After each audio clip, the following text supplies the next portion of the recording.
Okay. Hello दोस्तों, कैसे हैं आप सब। उम्मीद करता हूं बहुत बढ़िया होंगे।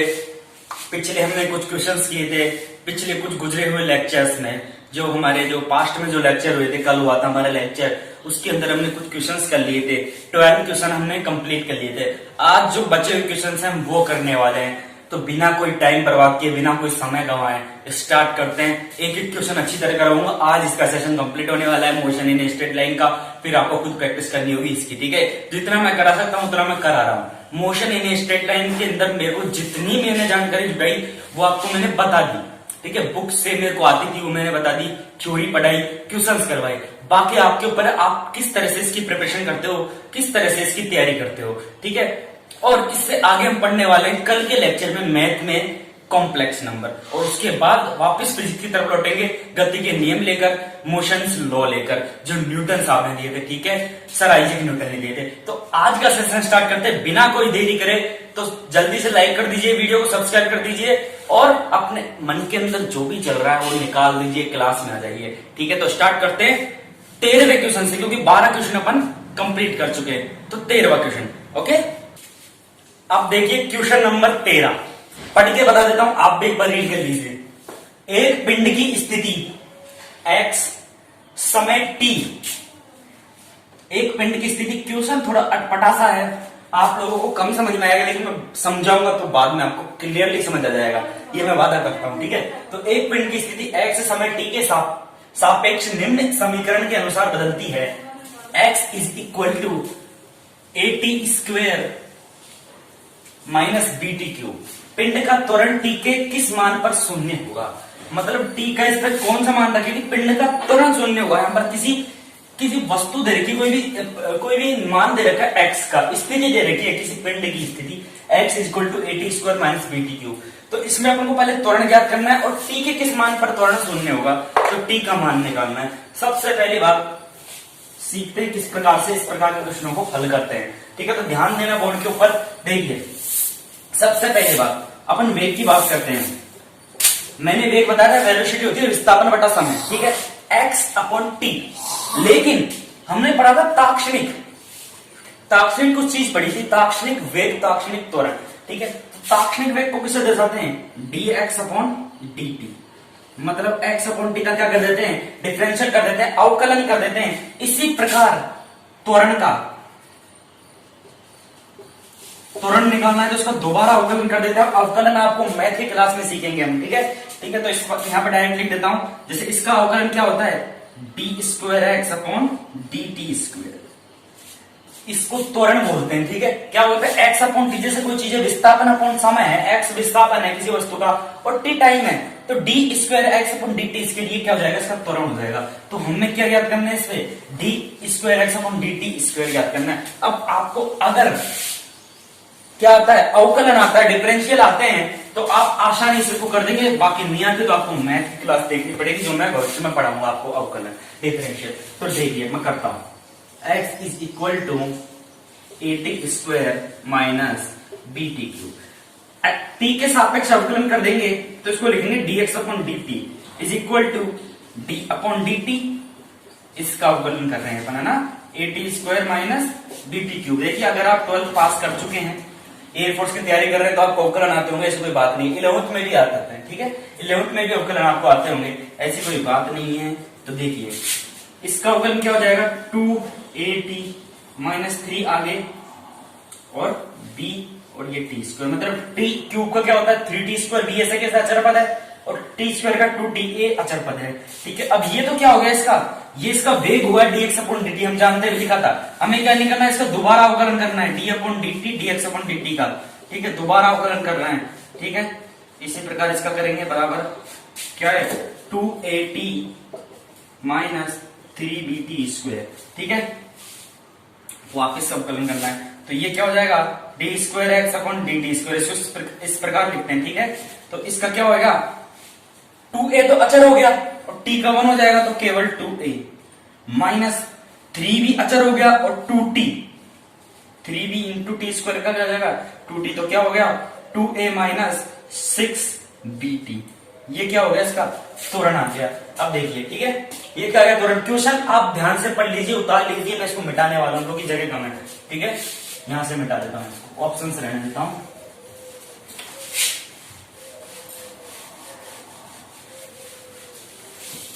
देखिए क्या है आपके पास, त्वरण क्या आ गया, D square X upon D T square is equal to 2a minus 6bt। अब देखिए क्वेश्चन में क्या दे रखा था हमें कि टी के किस मान पर त्वरण शून्य होगा, मतलब त्वरण बराबर हमें शून्य रखना है, इसके इज इक्वल शून्य रखना है, ठीक है। तो 6bt इज इक्वल टू 0, तो 2a is equal to 6bt, ठीक है। तो t का मान हमें निकालना, तो t is equal to 2a upon 6b आ जाएगा, तो ये कट गया 3 से, तो a अपॉन 3b, ये इसका क्या हो गया, आंसर हो गया। कौन सा ऑप्शन हो गया, ऑप्शन सी इसका आंसर हो गया। हो गया कि नहीं, समझ में आ गया ना। देखिए थोड़ा अटपटा सा लगता है अगर आपको अवकलन नहीं आते, अगर आप 10th क्लास के विद्यार्थी हैं तो, लेकिन अगर आप 11th और 12th के विद्यार्थी हैं, पढ़ चुके हैं, मतलब 11th और 12th से हाल ही में पास किए, तो आपको आसानी से आते होंगे अवकलन तो, और ये क्वेश्चन समझ में आ गया होगा, ठीक है। तो इसका आंसर बिल्कुल इजी सा आंसर है। ऐसे क्वेश्चन कई बार पूछ लिए जाते हैं, लेकिन क्या ये लेंथी क्वेश्चन है, ठीक है। तो बहुत सोच समझ के रखता है एग्जामिनर जो होता है, बहुत सोच समझ के ऐसे क्वेश्चन रखता है एग्जाम में, ठीक है। तो बड़े जो क्वेश्चन होते हैं उनको ज्यादा लोड करके इनको नहीं लेना है कि इनको हम करना ही है, नहीं। छोटे क्वेश्चन से, लॉजिक वाले क्वेश्चन जो मैंने कल कराए थे, ऐसे क्वेश्चन ज्यादा पूछे जाते हैं, ऐसे क्वेश्चन कम पूछे जाते हैं, इस वजह से बता रहा हूं, ठीक है। तो नेक्स्ट क्वेश्चन करते हैं 14वां क्वेश्चन, ओके। 14 क्वेश्चन। अब देखिए 14वां क्वेश्चन क्या कहता है अपना, देखिए यदि एक कार अपनी यात्रा में 50 किलोमीटर की दूरी 30 किलोमीटर पर आवर की चाल से तय करती है और अगली 50 किलोमीटर की दूरी 20 किलोमीटर पर आवर की चाल से तय करती है, तो पूरी यात्रा में कार की औसत चाल क्या होगी, ठीक है। क्या पूछा है, दोबारा रिपीट करता हूं। एक कार अपनी यात्रा में 50 किलोमीटर की दूरी 30 किलोमीटर पर आवर की चाल से तय करती है और अगली 50 किलोमीटर की दूरी 20 किलोमीटर पर आवर की चाल से तय करती है, तो पूरी यात्रा में कार की औसत चाल क्या होगी। ऑप्शन ए है 25 kilometre per hour, option B 30 kilometre per hour, option C 24 kilometre per hour और option D 20 kilometre per hour. देखिए दिमाग लगाने वाला क्वेश्चन है। क्या दिया हमारे पास, दूरी दे रखी है 50 किलोमीटर, मतलब कोई हल ज्ञात करते हैं। देखिए क्या दे रखा है हमें, कोई दूरी दे रखी है 50 किलोमीटर, ये कितनी है, मान लिया 50 किलोमीटर है, ये दूरी तय करती है 30 किलोमीटर पर आवर की चाल से। कोई कार, यहां से कोई कार जा रही है 30 किलोमीटर पर आवर की चाल से 50 किलोमीटर, और इससे अगला जो 50 किलोमीटर है वो कितने में करती है, 20 किलोमीटर पर आवर की चाल से, और ये 30 किलोमीटर पर आवर की चाल से। मतलब हमारी दूरी सेम है, दूरी दोनों में सेम है, ये भी 50 किलोमीटर, ये 50 किलोमीटर। हमने पढ़ा था, क्या पूछा है हमारे अंदर, औसत चाल पूछी क्वेश्चन के अंदर, ठीक है। क्या पूछा, औसत चाल, एवरेज स्पीड, ठीक है। हमने फॉर्मूला पढ़ा था, इस क्वेश्चन के लिए जो फॉर्मूला होगा हमने पढ़ चुके हैं औसत चाल के लिए, ठीक है। क्या होता है कि यदि निश्चित दूरी हो, दूरी समान हो, मतलब कोई एक दूरी है, ए से बी बिंदु के बीच की दूरी है 50 किलोमीटर हमको दे रखी है, किसी एक चाल से तय करती है, तथा अगली उतनी ही दूरी सेम होनी चाहिए, दूरी सेम है और चाल अलग अलग है, तो उसके लिए हमने एक फॉर्मूला पढ़ा था, ठीक है। पिछले लेक्चर्स को जाकर देखिए अगर आपने नहीं देखा है तो। देखिए क्या फॉर्मूला पढ़ा था चाल का, v is equal to 2v1 v2 upon v1 plus v2। पढ़ा था कि नहीं पढ़ा था, पढ़ चुके हैं। तो मान रख दीजिए v1 क्या है, यहाँ पर 50 किलोमीटर से कोई मतलब नहीं है हमको, ये दूरी है, चाल ज्ञात करनी है। अब देखिए कंफ्यूज नहीं होना है, 30 किलोमीटर पर आवर में दे रखी है, हमने किलोमीटर पर आवर को मीटर पर सेकंड में चेंज करना सीखा था, लेकिन यहाँ पे आंसर भी हमको दे रखा है किलोमीटर पर आवर में, तो उसको चेंज करने की जरूरत नहीं है। अगर यहाँ पे मीटर पर सेकंड दे रखा होता तो चेंज करने की जरूरत थी, या फिर यहाँ पे 50 मीटर दे रखा होता, यहाँ पे भी किलोमीटर, सब चीजें किलोमीटर किलोमीटर किलोमीटर है, तो किसी चीज को चेंज करने की जरूरत नहीं है। एक चीज अलग होती तो उसको चेंज करते। यहाँ पर तीनों चीजें सेम है, किलोमीटर में दे रखी है और किलोमीटर के साथ लगता है पर हावर लगता है, ठीक है। तो सही दे रखी है, चेंज नहीं करना है, तो मान रखना है सीधा, बस बहुत ही सा क्वेश्चन है। v1 का मान कितना है 30, v2 का मान 20, और यहां पर 30 प्लस 20, तो 3 दूनी 6 दूनी 12, ये आ गया 1200, और यहां पर 50, 24 पंजे 120 होता है, तो ये क्या हो गया 24 किलोमीटर पर आवर। कितना इजी सा क्वेश्चन है, 2 स्टेप में हो गया ना। तो ये देखिए ये इसका आंसर हो गया। ये औसत चाल वाला क्वेश्चन है, क्वेश्चन कितना बड़ा है, पढ़ने में भी थोड़ा टाइम लगेगा, आंसर इतना सा है। सीधा पुट करिए, क्वेश्चन में कुछ लिखने की जरूरत नहीं है, दिया गया कुछ नहीं, सीधा जो फॉर्मूला है अपना उसके अंदर मान रखिए और आंसर आ जाता है। ठीक है, तो इस तरह के क्वेश्चन भी आ जाते हैं कई बार। अगला क्वेश्चन करते हैं, 15वां क्वेश्चन, बिना कोई टाइम करे, है ना।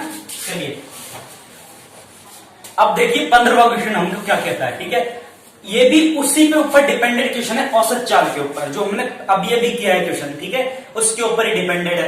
आसानी से क्वेश्चन को पढ़िए, आपके अंदर आ जाएगा, आपके मन के अंदर, आप अपने आप भी सोल्व कर बैठेंगे। अगर पिछला क्वेश्चन आपने ढंग से देखा है तो, ढंग से सोल्व कर लिया है तो ध्यान से पढ़िए।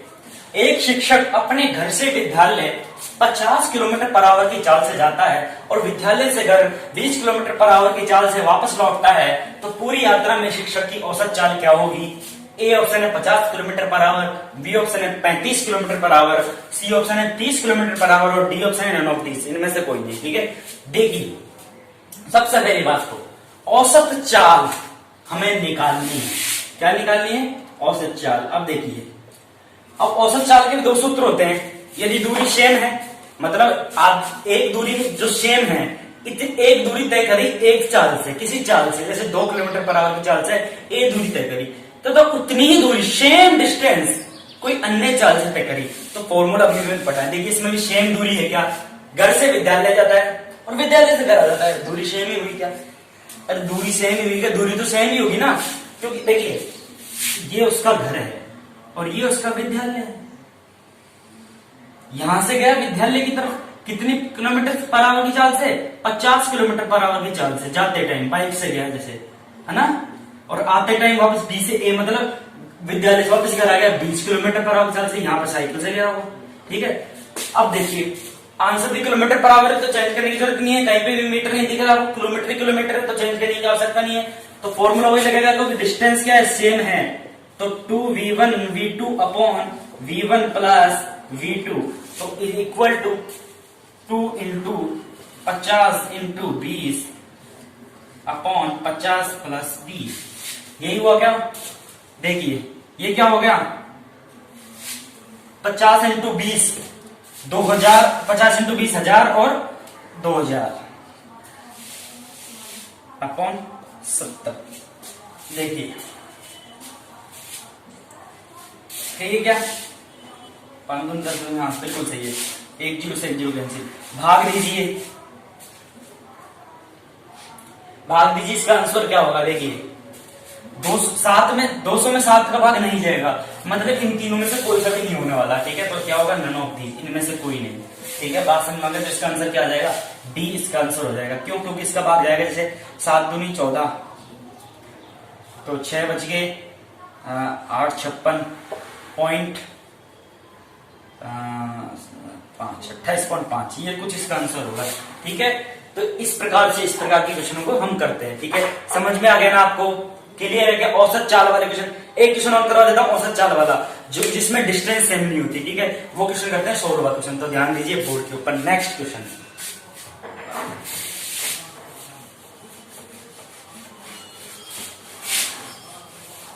अब देखिए 16वां क्वेश्चन हमारा क्या कहता है।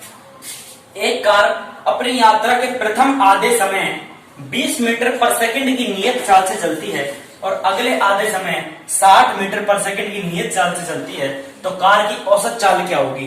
फर्स्ट ऑप्शन दे रखा है 30 मीटर पर सेकंड, सेकंड ऑप्शन दे रखा है 40 मीटर पर सेकंड, थर्ड ऑप्शन दे रखा है हमको 30 सहित 2/3 मीटर पर सेकंड और डी ऑप्शन दे रखा है 45 मीटर पर सेकंड। ठीक है, आंसर कौन सा होने वाला है अभी निकाल के पता चलाते हैं। ठीक है, देखिए औसत चाल, एवरेज स्पीड, पहले हमने कौन सा फॉर्मूला पढ़ा था जिसमें डिस्टेंस क्या थी, सेम थी, 2v1 v2 upon v1 plus v2। इसमें क्या है, इसमें टाइम अलग अलग है, मतलब डिस्टेंस भी अलग अलग है। एक कार अपनी यात्रा के प्रथम आधे समय 20 मीटर पर सेकंड की नियत चाल से चलती है और अगले आधे समय 60 मीटर पर सेकंड की नियत चाल से चलती है। मतलब पहले 20 मीटर पर सेकंड की चल रही थी पहले समय में, मतलब 5 मिनट ये चली और फिर चेंज हो गई। ठीक है, तो इसके लिए फॉर्मूला हमने पढ़ा था, ज्यादा देर नहीं लगाएंगे, v बराबर v1 प्लस v2 अपॉन 2, ये पढ़ा था क्या? v1 क्या है यहाँ पर 20, v2 क्या है 60 अपॉन 2 इज इक्वल टू 60 और 20 हो गए 80 अपॉन 2, आंसर क्या आ गया 40। 40 मीटर पर सेकेंड। इसको आंसर हो गया बी। ठीक है, 40 इसका क्या होगा आंसर हो गया। तो ये आपकी होगी औसत चाल। ठीक है, तो इस प्रकार के क्वेश्चन भी कभी कभी पूछ ले जाते हैं। समझ में आ गया, क्लियर है क्या? चलिए नेक्स्ट क्वेश्चन की तरफ बढ़ते हैं, जो लास्ट क्वेश्चन होने वाला है आज का, और आज का सेशन कंप्लीट हो जाएगा मोशन इन स्ट्रेट लाइन। ठीक है, और मोशन इन स्ट्रेट लाइन का आज फेयरवेल होने वाला है। ठीक है, चलिए अब देखिए आज का लास्ट क्वेश्चन हमारा क्या कहता है, क्या बोल रहा है। देखिए, किसी पिंड को 15 मीटर पर सेकेंड के वेग से ऊपर फेंका जाता है। उद्गत क्या बोलते हैं, ऊपर की ओर फेंका जाता है। ठीक है, कितनी ऊंचाई पर उसका वेग 4 मीटर पर सेकेंड हो जाएगा। मतलब किसी बॉल को, कोई भी चीज ऊपर की ओर फेंका जाता है, छत पर फेंका जाता है, किस वेग से फेंका जाता है? 15 मीटर पर सेकेंड का वेग, प्रारंभिक वेग दे दिया हमको, और अंत में जाकर कितना हो जाएगा? 4 मीटर पर सेकेंड हो जाएगा। कितनी ऊंचाई पर? हमको एच पूछी है। क्या पूछा है? एच पूछा था। सबसे पहले क्या क्या दिया है हमको? यू दे रखा है 15 मीटर पर सेकेंड, वी दे रखा है 4 मीटर पर सेकेंड, और हमको जी जो गुरुत्वीय त्वरण होता है उसका मान 9.8 होता है। लेकिन जहां पर दिया हुआ नहीं है वहां पर 10 मान लेते हैं, 10 मीटर पर सेकेंड स्क्वायर। ठीक है, याद रखना जी का मान जो होता है 10 मीटर पर सेकेंड स्क्वायर मान लेते हैं, जहां पर 9.8 नहीं दिया हो। और अगर दिया हुआ है कि जी का मान 9.8 ही लेना है तो 9.8 ही मानेंगे। ठीक है, मेन मान जो होता है 9.89 कुछ इस प्रकार से होता है। ठीक है, चलिए हमें क्या पूछा है? H height. कौन सा फॉर्मूला है? गुरुत्व के अधीन गति वाला फॉर्मूला पढ़ा था हमने, गैलीलियो का तीसरा समीकरण, v square you square minus 2gh। ये पढ़ा था क्या? देखिए, v स्क्वायर 4 का स्क्वायर, u का स्क्वायर 15 का square, minus 2 into 10 into h। ये क्या हो गया? 16। ठीक है, 225 माइनस 20h। 225 को इधर लिया, 16 को इधर लिया, 20h को इधर लिया थे अपन। 20h को पक्षांतरण करके इधर ले गए, और 225 माइनस 16, तो 20h इज इक्वल टू कितना आ जाएगा बताइए? 209। तो h इज इक्वल टू 209/20। इसको भाग देंगे, डिवाइड करेंगे तो अपना बनेगा 10.45, 10.45 मीटर इसकी हाइट आ गई। और हाइट को विस्थापन कहते हैं, एक तरह से विस्थापन आ गया। इस प्रकार से हम सरल रेखा की गति में जो एक रेखा में गति जिसके अंदर पढ़ रहे थे, v square is equal to U square plus 2s पढ़े थे, s की जगह h लगा दिया, g माइनस में होता तो माइनस चिन्ह आ गया। क्लियर है क्या? तो इसका आंसर क्या हो जाएगा? ये इसका आंसर हो गया 10.45 मीटर। क्लियर है क्या? तो इस प्रकार के क्वेश्चन मोशन के जो स्ट्रेट लाइन होती है, motion under straight line, under gravity, ठीक है, इस तरह से क्वेश्चन आपको पूछे जाएंगे एयरफोर्स के अंदर। आज जो क्वेश्चन कराए वो लेंथ क्वेश्चन से 11th और 12th के अंदर ज्यादातर आते हैं। कॉम्पिटिटिव जो एग्जाम होते हैं, जो नेक्स्ट लेवल के होते हैं, एयरफोर्स से नेक्स्ट लेवल के, उसमें ये क्वेश्चन आते हैं। और जो कल कराए थे मैंने क्वेश्चन लॉजिक वाले, थोड़े अटपटे से घुमाने कराने वाले, लेकिन आंसर सिर्फ एक लाइन का, इस प्रकार के क्वेश्चन ज्यादातर आपको पूछे जाएंगे। क्योंकि इतना बड़ा क्वेश्चन पूछेगा तो उनको भी टाइम लिमिट जो होती है उसके अंदर से आपको उनको क्वेश्चन देना पड़ता है, आपको जो देते हैं। तो इस प्रकार के क्वेश्चन बहुत कम चांसेस होते हैं आने के, लेकिन फिर भी हम तैयारी करके चलेंगे। ठीक है, तो आपका मोशन इन स्ट्रेट लाइन का फेयरवेल हो चुका है। आज विदाई दे दी है हमने मोशन इन स्ट्रेट लाइन, सरल रेखा में गति। अब मोशन का जो दूसरा पार्ट है, गति के नियम क्या होते हैं वो पढ़ेंगे, फिर प्रक्षेप पे गति पढ़ेंगे, वृत्तीय गति पढ़ेंगे, बहुत सारी जो वर्तुल गति होती है, ढलानदार गति होती है, बहुत सारी गतियां तो बहुत सारी होती है। एक एक करके पार्ट दिया हुआ है लूसेंट की बुक में, सब कुछ क्लियरली पढ़ाऊंगा एक एक करके। आज motion in straight line complete हो गया। आप अगर इसके अंदर और क्वेश्चन जुटा सको, और क्वेश्चन बना सको तो सॉल्व करते रहिए, कोई रोक टोक नहीं। आराम से अपने घर बैठे हैं आप, कहीं पे जाना नहीं है, नेट से, गूगल से, बुक से, ऑनलाइन बुक मंगा लीजिए, नहीं जाना होता तो, और उसके अंदर से क्वेश्चन जुटाइए और सॉल्व करते रहिए, क्योंकि सीखोगे तभी जब कुछ मेहनत करो, है ना? क्लियर है क्या? चलिए